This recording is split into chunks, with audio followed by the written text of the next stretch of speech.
మా నాయకుంటే ఇవతల నుంచి అసలు ఇసుక బుక్ వచ్చిర్రు వాళ్ళు.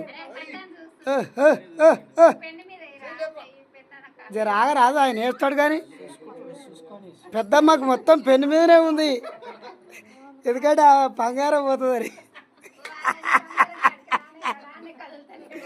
అరే అరే అరే అరే అరే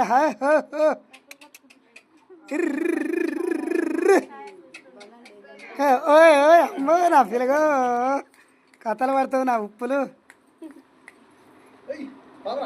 ఆగు మీరేం సపోర్ట్ చేయకూరు, ఆయన ఏం ముట్టుకుంటాడో చూద్దాం. ముట్టుకుంటాడు. మీరు ఎవరు సపోర్ట్ చేయకూరి, గట్లనకూరి, ఆయన సిగ్గుపడతాడు. ఏ ఆయన పెళ్ళ వెళ్ళేము ఇక.